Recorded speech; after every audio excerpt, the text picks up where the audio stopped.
The government position is out of step with the position of the people of South Africa. We're trying to reintroduce balance by showing the government that the vast majority of the people of South Africa wish to engage with Israel. They see an intrinsic connection with Israel, and they want to help find a solution, as opposed to blatantly siding with one side and neglecting the other. It's not religion, it's not race, it's evil. And evil is something that needs to be stopped. And that is where I think the world goes wrong. We're very honored to have a high-level South African church delegation visiting Israel this week. And in the JNS studio, it's my pleasure to introduce three of the leaders of the delegation. Shaun Zagnoev, the chairman of the South African Friends of Israel. Pastor Bert, you are the head of the head of SACOF. SACOF. Yes, South African Community of Faith-Based Fraternals and Federations. Okay, Pastor Bert Pretorius and Advocate Anthea Gordon. How should we introduce you? Well, in my ministry, I have a prophetic calling. So I am Prophetess Anthea Gordon, and I head the Rock Church in South Africa. Great. So let's start with you, Shaun. Tell us about the delegation and what you've done so far. Great. Well, thank you, Steve, and thank you for inviting us. Steve, as you know, SAFI, South African Friends of Israel, was established because we want to communicate and to show the world that Israel has many friends in South Africa. And for that purpose, we've brought delegations over the years of different groups of people, representing different people, different strata of society in South Africa, to Israel to show to at least familiarize them with what Israel is, and to communicate to Israelis that they have got friends back in South Africa. We're now part of a delegation which is extremely important. We managed to put together a delegation of leading South African Christians from the Evangelical side of Christianity. And we're very pleased that they've taken off a week of their time. And they represent, as I'll share with you now, a very substantial proportion of South African Christians, and Christianity in South Africa is the dominant religion. And they've come here to see for themselves what is happening in Israel.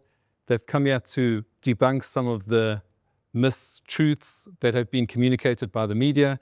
They've come here to reestablish the bond between Christianity and South Africa. And they've come here to find out more so that when they go back to South Africa, they can be ambassadors for truth. What we try to do when we bring our delegations is to show them all sides of the argument and to allow for them to form a view. So it's a very senior delegation, including Reverend Kenneth Meshwe, who's the Member of Parliament for the African Christian Democratic Party. He is a very strong voice for Israel. We have other pastors who couldn't make it today. But as you'll find out through the conversation, these are people who represent Christianity in South Africa. And we're hoping that they're people who understand that Christianity and Israel have got an intrinsic link which needs to be strengthened rather than broken, as the political forces in South Africa are seeking to achieve. Pastor Bert, you're often described as the voice of the evangelical community in South Africa, representing more than 10 million people, Christians in South Africa, and also more than 20,000 churches. How has it been for you to come more than 2 years after October 7th and after the ceasefire and the return of most of the hostages? Yes, it's a joy to be here, and thank you for having us. And it's a joy to be here in Israel. Obviously, we were here last year as well. And, at that time, the hostages were not released. So, it was hearts were burdened and sore. It's a little bit more ease now, although, we still got the pain of normalizing, conditions. But we are thankful to be here because it's a spiritual experience. When we come here, it's not just, coming here as a Christian, to the place where Jesus walked and, where the disciples walked and operated, and to see experience the Bible for yourself, of course, it's a very spiritual experience. So yes, so our hearts are for Israel. Our hearts are for what the country is going through, obviously. And then, but just being here is a tremendous joy. It's been experienced. Today has been an experience. Really, we've been to some places where few people have walked, near the temple, the new excavations. We had the privilege of being there, and what an experience! It's extremely emotional. Wonderful. And Anthea, can you tell us a little bit about your experience? Thank you so much, Steve. I think my journey with Israel started a few years ago. I had the opportunity to come to Israel previously, and I think this time around it's such an enriching experience because when you come second, third time, I think your foundation has been set and you know what to expect. But I think this trip that the South African Friends of Israel has prepared for us has exceeded my expectations. I think that the reality of what Israel is facing at this moment is so alive and it's so real. And it's something that as Christians, we need to stand in solidarity with.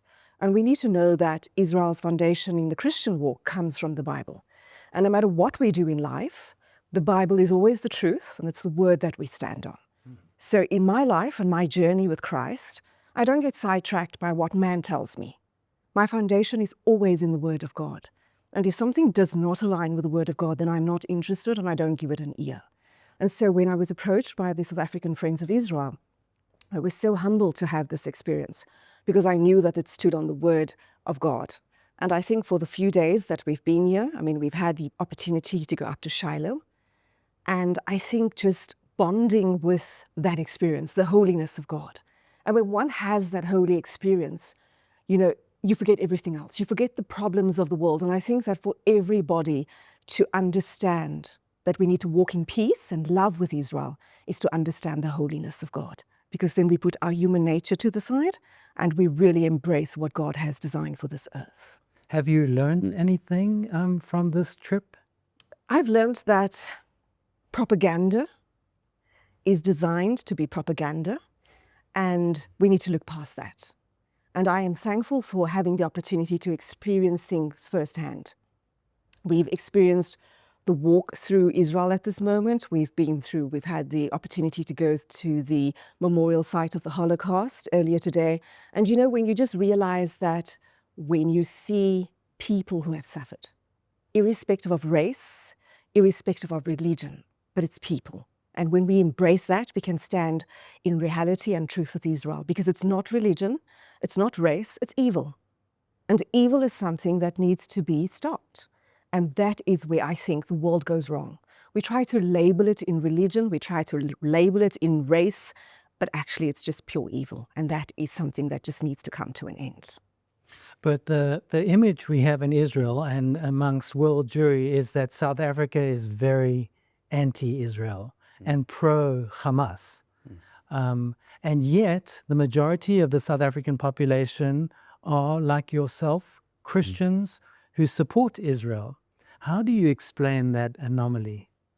Yeah, well, South Africa, we're 85% Christian in actual fact.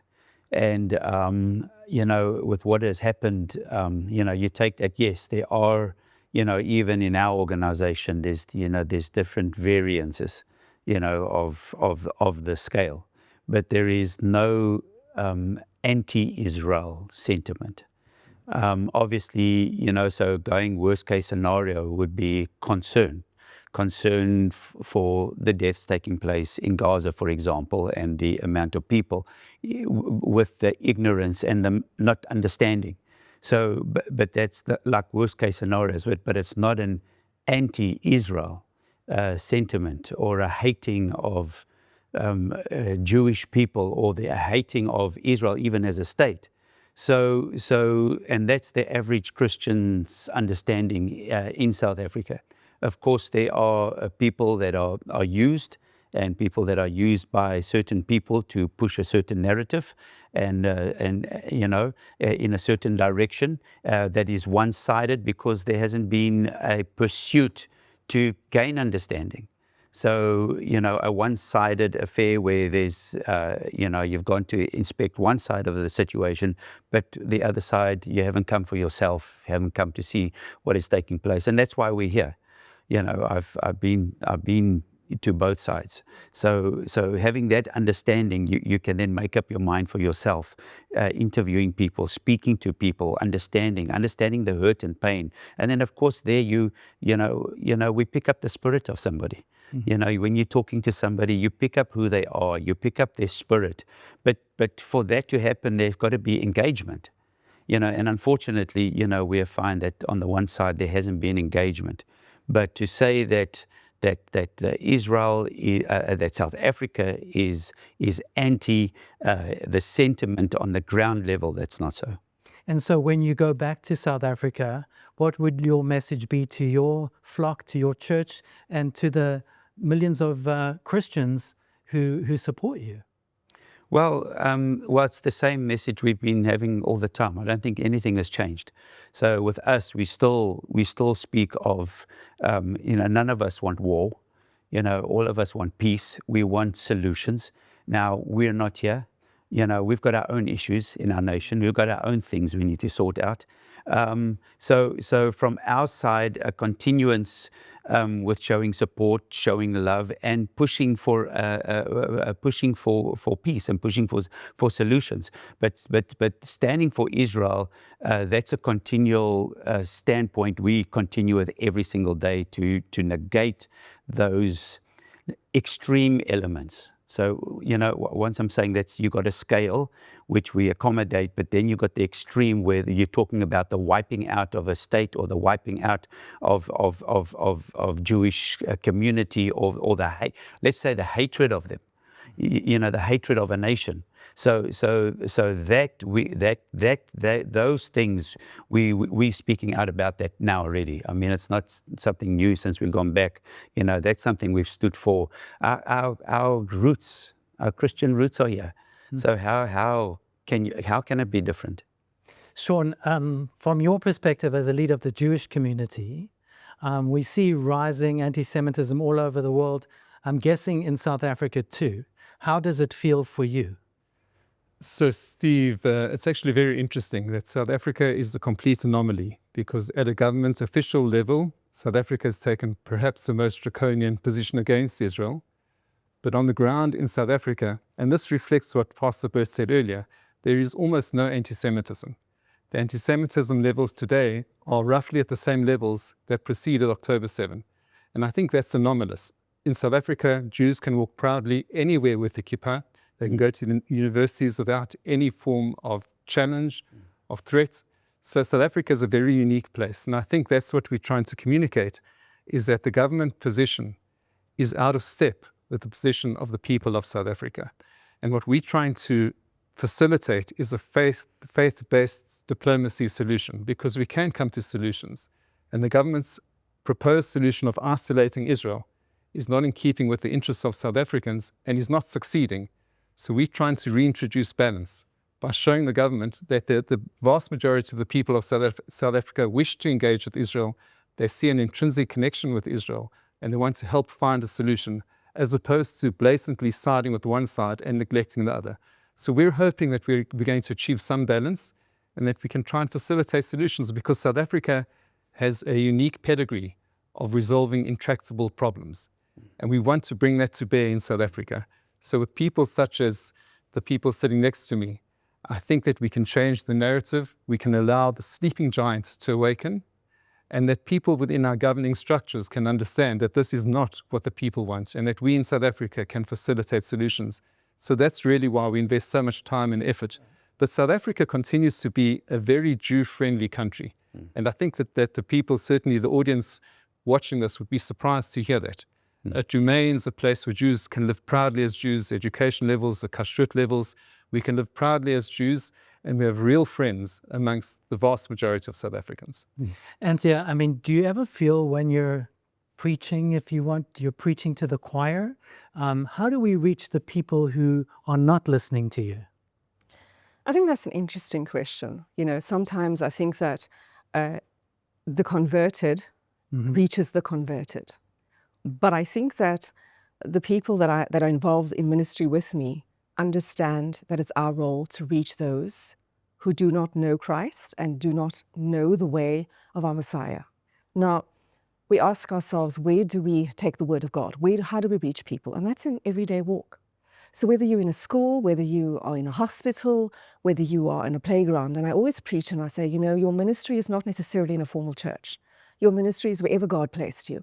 And so that's when you touch people. Sometimes you could be sitting on a pavement next to somebody and you've got a word at church. And that's a moment to speak to somebody. And that's where you can change that person's life. And, I always say that when you just share the word and says, those who bless Israel, God will bless you. And that's not taking sides politically. That's standing on the word of God. And that's standing on the truth of the word. And when we spread that, we understand that it's easy to spread the gospel, to align it to the fact that Jesus teaches each one of us, my peace I leave with you. And there's no other gospel but the peace of Jesus Christ. And that's what we need to spread, irrespective of where we find ourselves. So yes, it could be seen as preaching to the converted, but the converted need to go out and reach the masses that are not necessarily in the churches, because that's what it's about. You preach to those who want to hear, but you also need to reach those who do not necessarily come to church and hear the word in a formalized preaching environment. Pastor Bert, following on, I know that a lot of people support Israel in South Africa, but there's also this element that you mentioned that are very anti-Israel, including in the government. And again, without getting political, how do we fix the situation? How do we repair, or as the chief rabbi said, how do we heal reset the ties between Israel and South Africa to what they once were? It's continual engagement. And working to gain understanding and not taking offense and not walking away from the table. I think that's critical, which is unfortunate because that's the stand that our government has taken, even though within the government, even within their own party, it's not even the view of all of the leaders. I know that for a fact. So once again, if you take that,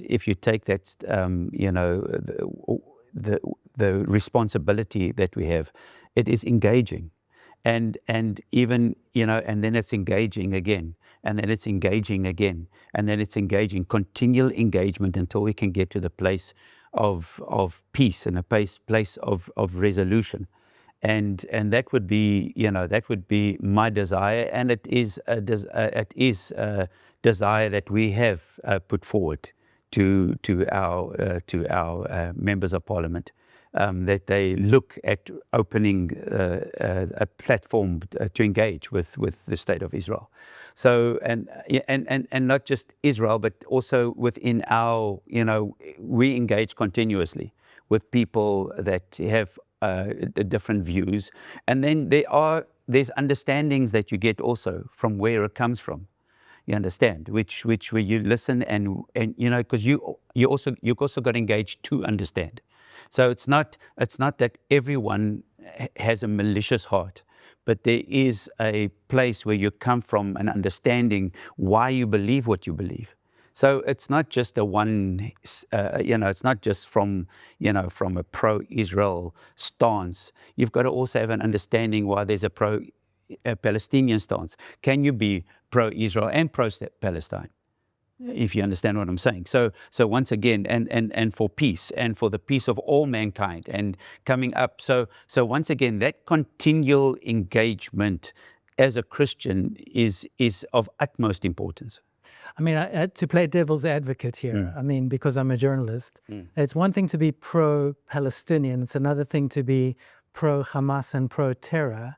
And we often see protests in South Africa with people wearing, Palestinian kafirs and wearing Hamas, holding Hamas flags. And that's what hurts and upsets us here in Israel. What about the younger generation? What do you tell your children? Is that not part of it, the educating the new generation? Yeah, there's an education there, but once again, to have an understanding, you've got to go back, with our country. You've got to go back to understanding the history of our country. So when you go back, because they say one person's freedom fighter, one person's terrorist is another person's freedom fighter. So you got to, when you get, things are not as simple. It's not as simple. Things are complicated. So when you're talking about people that we're dealing with, it's easy to put a person in a block. It's easy to take and say, say you put them in a block or you put them in a block. You've got to have understanding. Certain people, it's good people that come to a certain understanding. You've got to know where that understanding comes from. So obviously with my kids, it's easy for me to explain, from my understanding and from where I come from. So, but for people to explain where they're at and where they come from, there's got to be understanding. But somewhere there's got to be a line has to be drawn. So somewhere where it comes to peace, where it comes to violence, where it comes to bloodshed and all of that type, or the attack on civilians, that type of thing, or the taking of hostages, that type, there is a line that gets crossed. You understand? So yes, so when teaching your kids, that's what you teach, is when there's a line crossed. And obviously when you get into those discussions, of which we're not going to do here, obviously, but when I sit with people in discussions, those are the hard discussions, you don't have in public. And those are the harsh realities that you deal with, one-on-one, where you say, yes, but this, yes, but what about this? You see, where you've got to understand the hurt of where people come from. So it's in the understanding of the hurt and the pain. And to understand the dilemma in South Africa, you've got to understand the pain we come out of. Mm-hmm. I was in the armed forces that enforced apartheid. So I was part of the armed forces. So I have an understanding, you see. So when you come out of that and you have an understanding, and what I did was wrong, you understand? So when you have that understanding, you understand it's a little bit more complex. Our situation in South Africa is a little bit more complex than just, what we say. But that's why we're here. We are dealing with our country. We are working with our country. Don't judge South Africa.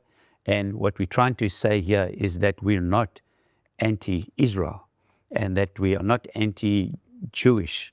And but we do have complex things that we need to work through, but that doesn't give you free rein for terror.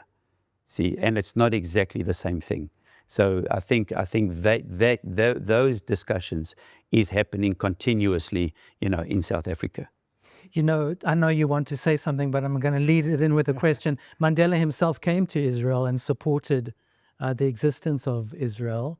And now we see his family going in both directions. We had his granddaughters here recently, Christians who support Israel and also went to Gaza.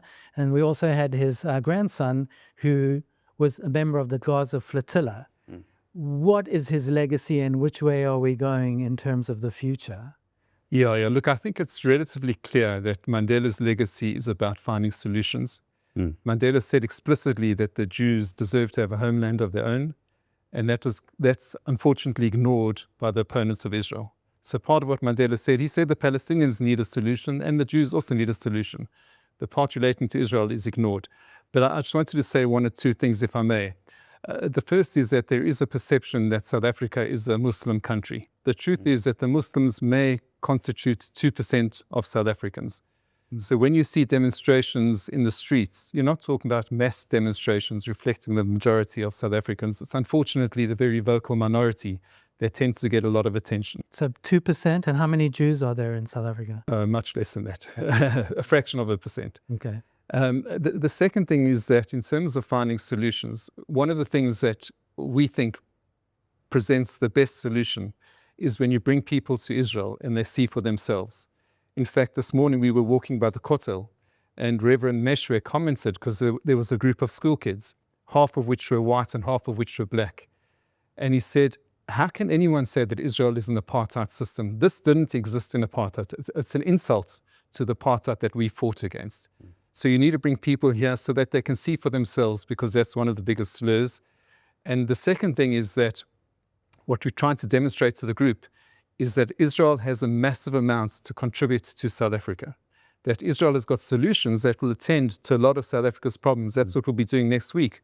We'll be going to places in Israel that actually are established for the purposes of uplifting poorer people around the world, not only in South Africa. So we think that South Africa, for whatever reason, the governing body in South Africa has chosen to deny all of these things. And by bringing people to Israel so that they can see for themselves that Israel is part of the solution, it's not the problem. And we want the word to be spread out there. And as I say, we're not seeking to make South Africa a pro-Israel country and an anti-Palestinian country. We're simply seeking to create a balance that both perspectives are respected. Okay, let me give you a chance to make last words. Anthea, maybe you first, and then... I just want to add on something that Pastor Bert said about educating children. I think we had a good discussion last night as well. And the discussion around the table went along, where does education start and at what point does a child go wrong? Because sometimes we want to put education on a formal sector and blame schools for education. But I think it's the responsibility of every adult to start education in your home. And when we educate our children on the foundation of Christ, then we're setting the trajectory for where they're going in future. And if we get that wrong, then we are exposing the next generation to a fallen world. And I think that that's really what we need to be looking at. We need to be looking at that foundation level, getting that right, and so that we don't end up with this kind of problem in the future where we have to sit around a table and debate about what is right and what is wrong and, you know, what state and all of that. I think that in the home, particularly on a Christian level, if we're getting that education right, we're feeding the next generation with the right mindset. And I think that will also alleviate a lot of the world's problems. And we must always remember that nothing is impossible for God. So no matter what we're facing right now, if it's God's will for peace, it's going to happen because nothing is impossible for God. Pastor Bert, final words? It's great being here. Thank you for having us. And really, it's an experience, and it's an enriching experience. And my heart is that we can take hands and we can work together. We can engage. I think as the two nations together, we have a lot to offer for one another. And, there's a lot that Israel, can do for South Africa and vice versa. South Africa is an incredible nation. Like Israel, that's very special. South Africa is very special. And it's a country, just like Israel is worth fighting for, South Africa is worth fighting for. And so our prayer is that the two countries will be able to work together and to be able to make a difference. Thank you so much, and thank you for joining us in our studio in Jerusalem. Thank you so much, Steve.